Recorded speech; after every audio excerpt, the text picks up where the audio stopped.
didn't really have any expectation it would hit as big as it did. I mean, obviously when you make these things, you have a lot of passion and a lot of expectations for it, but the way it took off was way beyond our expectations. Doom was out, and Apogee also had their own Rise of the Triad game, and just a ton of other 3D games like that. So that's where it was decided to take Duke 3D.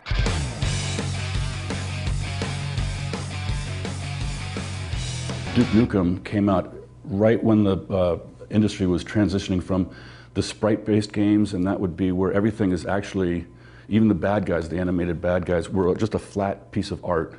And as you moved around them or they moved around, it would just orient itself differently. And the industry was changing then to true 3D model with Quake. I don't know if it was the first, but that was the big one coming out. It was decided once we went 3D, you can explode the world a lot larger than it used to be. So the personality and the character and the attitude came through. But even a lot of that wasn't until the end of the game, because as we said earlier, I did the voice of Duke Nukem, just 2 words in Duke Nukem 2.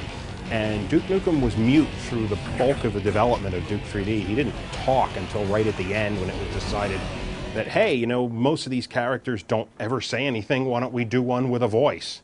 I was approached by a casting director in San Diego, where I live, who was in touch with George Broussard.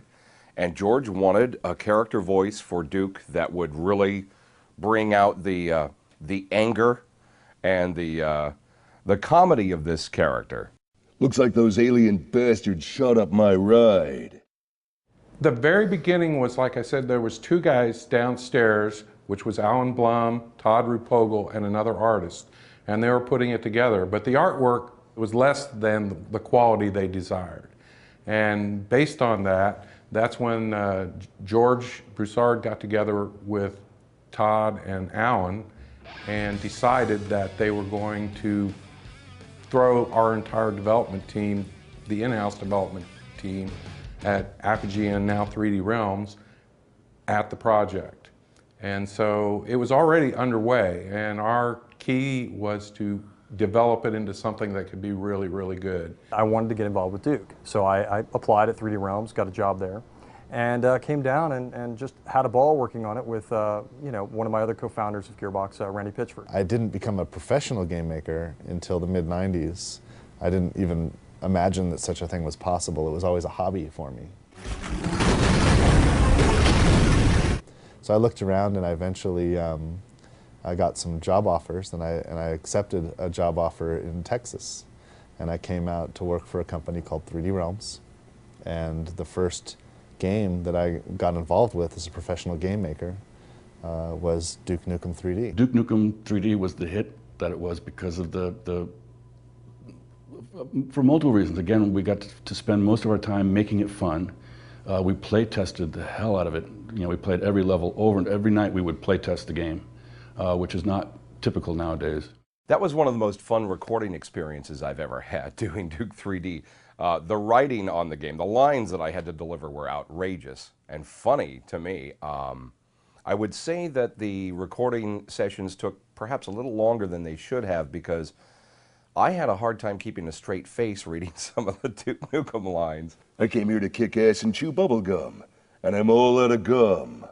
We would sit around and somebody would have an idea about, oh, it'd be cool if he said this, or it'd be wonderful if he went ahead and shot this Mickey Mouse character, or I shouldn't say Mickey Mouse, a mouse-type character at an amusement park, or something like that, and then say, man, that was annoying. Almost all of the really good ideas would start, we'd all, like, either the smoke breaks or while we're eating, someone would have a little spark of an idea. And then a second person would add to it, like 5 minutes later, think, oh, you know what else? And then the third person. And once that third person had added their part, the idea was just like, yeah, we got to do that. And as I recall, I'm not sure exactly if I remember correctly, but that was how somebody thought to have this lizard monster drop poop every once in a while. And then we have Duke Nukem, when he steps in it, he'll leave footprints. And then that turned into the footprints that we used quite a bit for stepping in anything.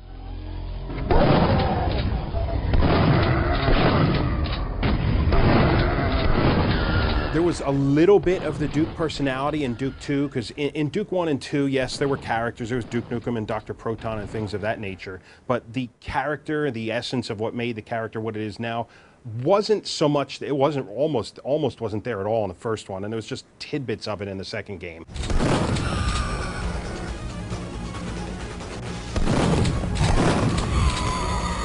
Come get some. How much of Duke is in you? Well, every time I go to the bathroom, I realize that I get about 10 points of health, and I always, you know, much better. Oh, yeah. We didn't know precisely what we had with that game.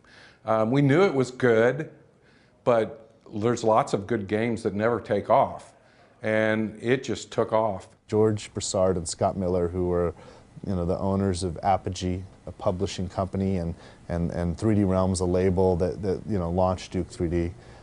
These guys really did a lot to help spawn an industry here in Dallas, and really created the first-person genre. The combination of violence, not real violence, no one's really getting hurt, the combination of violence and humor, to me, is just, and the Stooges, and I mean, there's a lot of examples of that.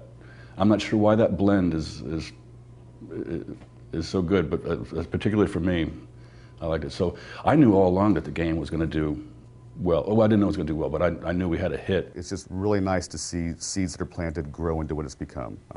You can't ever expect that, but when it happens, it's magic. We had a blast. We just had a really good time with it. The question was, what were we going to move on to next? And I think, in my case, I moved on to another game called Shadow Warrior, which came out shortly after that. But Alan and Todd and a few other people, basically they were already delving into the next project, which was Duke Nukem Forever. People just want to play stuff. And you know, we did Duke 3D and people enjoyed it, and we did the expansion pack and people enjoyed that. And people just want a sequel, they just want to play something.